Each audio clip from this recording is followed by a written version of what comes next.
Everyone dear students, कि पहले भी आपने मेरी वीडियो देखी है इस तरह की एपी पर, और वो वीडियो काफ़ी आप लोगों ने पसंद करी। इस तरह का क्वेश्चन आता भी है। एक क्वेश्चन और मैं आज लेकर आई हूँ 2027 के लिए, एक्सपेक्टेड क्वेश्चन है क्योंकि इंपॉर्टेंट क्वेश्चन है, हॉट क्वेश्चन है, ठीक है। तो इस तरह के क्वेश्चन की उम्मीद होती है थोड़ा बहुत चेंज होकर आ जाते हैं। पहले वाला जो क्वेश्चन आप देखिएगा प्रीवियस वीडियो में मैंने डाला हुआ है, थोड़ा सा डिफरेंट है इससे और थोड़ा सा सिमिलर भी है। तो क्वेश्चन पढ़ते हैं। If पीएथ term of AP is Q, इन्होंने क्वेश्शन में क्या दिया हुआ है कि किसी भी एपी की जो पीएथ टर्म है वो आपकी क्या दी हुई है, क्यू।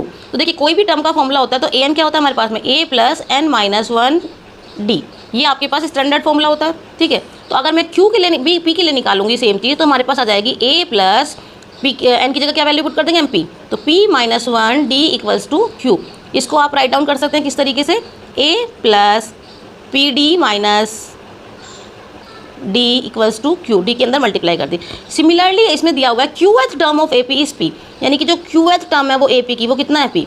ये दोनों चीज़ें आपको क्वेश्चन में गिवन है। तो इसको हम कैसे लिख सकते हैं, A plus Q minus 1 D which is equals to P. इसको भी इसकी तरह हम खोल लेंगे तो ये हो जाएगा A plus Q D minus D equals to P.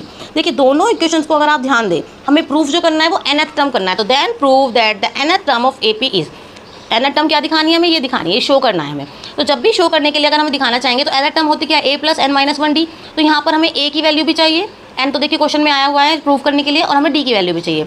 Answer होता है हमारा ए और डी के टर्म्स में, और जिसमें कि हमें प्रूफ करना है पी और क्यू के टर्म्स में। चलिए ए की और एन की वैल्यू निकालते हैं। तो ये जो दो इक्वेशन बन के आई हैं, आप इन दोनों इक्वेशन को सब्ट्रैक्ट कर दीजिए। जब आप इनको सब्ट्रैक्ट करेंगे तो साइन चेंज हो जाएंगे, ठीक है। आपका ए कैंसिल आउट हो जाएगा, आपका डी कैंसिल आउट हो जाएगा।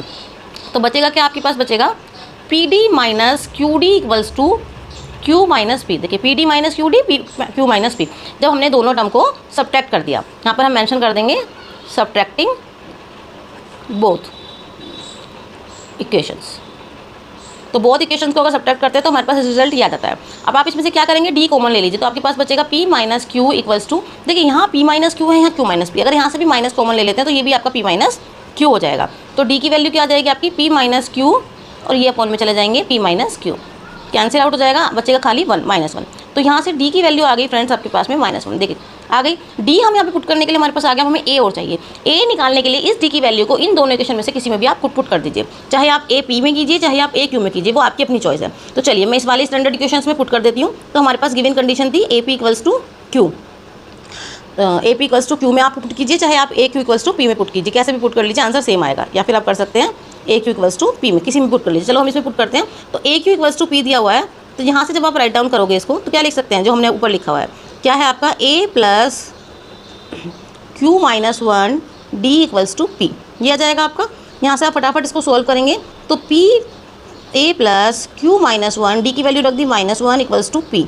इसको आप खोलेंगे तो कितना आ जाएगा, ए प्लस, देखिए माइनस मल्टीप्लाई हो जाएगा, तो ये हो जाएगा आपका minus Q plus 1 equals to P. यहाँ वैल्यू किसकी निकालनी है हमें, ए की। तो फटाफट से ए को तो यहीं रखिए, इसको उठा के धर लीजिए। तो पी पहले से वहाँ है, क्यू उधर प्लस में चला जाएगा और ये माइनस में, तो ये आ गई आपकी ए की वैल्यू। तो ए और बी दोनों की वैल्यू स्टैंडर्ड फॉर्म में उठा के रख देते हैं। Put A and D in A N. तो जैसे ही आप ए एन में पुट करेंगे तो ए एन की वैल्यू क्या होती है आपकी, ए प्लस एन माइनस 1 डी।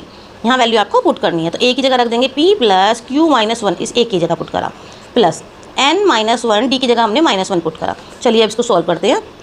ये हो जाएगा आपका p प्लस क्यू माइनस 1, और -1 के अंदर मल्टीप्लाई करें तो माइनस एन प्लस 1। देखिए माइनस से माइनस, प्लस 1 से -1 कैंसिल आउट हो गया, आपके पास क्या आ गया, p plus Q minus N. यही आपको प्रूफ करना था बच्चों, ठीक है। हो गया आपका ये प्रूफ, यानी कि जो nth टर्म थी वो आ गई आपकी p plus Q minus N. तो बहुत ही ईजी सॉल्यूशन था। इस तरह के क्वेश्चन से बिल्कुल डरना नहीं है, थोड़ी सी प्रैक्टिस की जरूरत है। इंपॉर्टेंट क्वेश्चन है 2027 के लिए।